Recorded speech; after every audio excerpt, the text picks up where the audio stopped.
కీర్తన గ్రంథము 69వ కీర్తన. 69వ కీర్తన చూడండి. 69వ కీర్తన 29-30 వచనాలు చదవండి. నేను బాధపడిన వాడినై వ్యాకులు పడుచున్నాను. దేవా, నీ రక్షణ నన్ను ఉద్ధరించును గాక. నేను బాధపడిన వాడినై వ్యాకులు పడుచున్నాను. దేవా, నీ రక్షణ నన్ను ఉద్ధరించును గాక. కీర్తనలతో నేను దేవుని నామము స్తుతించెదను. కృతజ్ఞతాస్తుతులతో నేను ఆయనను ఘనపరచెదను. దేవునికి మహిమ కలుగును గాక. హల్లెలూయా. ఏమనండి? అయినా నేను వ్యాకులు పడి బాధపడిన వాడినై వ్యాకులు పడుచున్నాను. నిజమే, ఆయన చాలా కిమ్స్ హాస్పిటల్లో బాధ అనిపించిన తర్వాత, వ్యాకులు పడిన తర్వాత, రోగము తన్ని వేధించిన తర్వాత ఆ రోగములో దేవుడు దర్శనం ఇచ్చాడు. దేవుని స్తోత్రం. ఆ దర్శనం ఏం చేసిందంటే, దేవాని రక్షణ నన్ను ఉద్ధరించును గాక. ఆమె చూడండి, ఏం ఉద్ధరిస్తుంది? మన బిడ్డలు మనం ఉద్ధరిస్తాను అనుకుంటాం, ఉద్ధరించరు.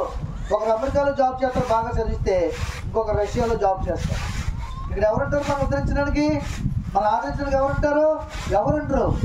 కానీ దేవుడిని నమ్మితే అన్ని వేళలా నీ కుమారుడు నీ దగ్గర ఉన్నా లేకపోతే, నీ కుమారుడు నీ దగ్గర లేకపోయినా, నీ భర్త నీ దగ్గర లేకపోయినా, అన్ని వేళలా ఆయన ఆదుకునే దేవుడు. ఏమండి చెప్తుంది కదా, దేవా నీ రక్షణను ఉద్ధరించును గాక. ఎంత గొప్ప మాట ఇది.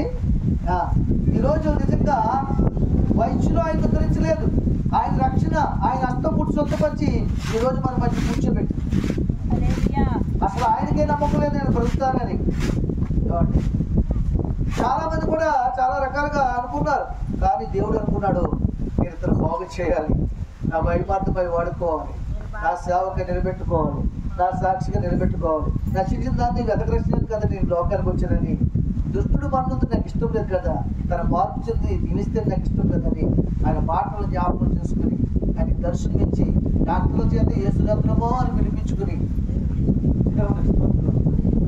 వైద్యం చేసి బ్రతికించిన ఆయన మరలా రక్షణ కలిగించుకోవడం మధ్యలో పెట్టి ఈ స్తుతి ఆరాధన పూడిగా జరిగించుకోవడానికి వీలు చేసి. కాబట్టి మనం ఉద్ధరించేది ఏంటి చెప్పండి? మనం బాధలో ఉన్నప్పుడు, వ్యాధులు ఉన్నప్పుడు, మనం నమ్మిన వారందరూ మనం బాధలు కూర్చేస్తారండి. కన్నబిడ్డలతో సహా.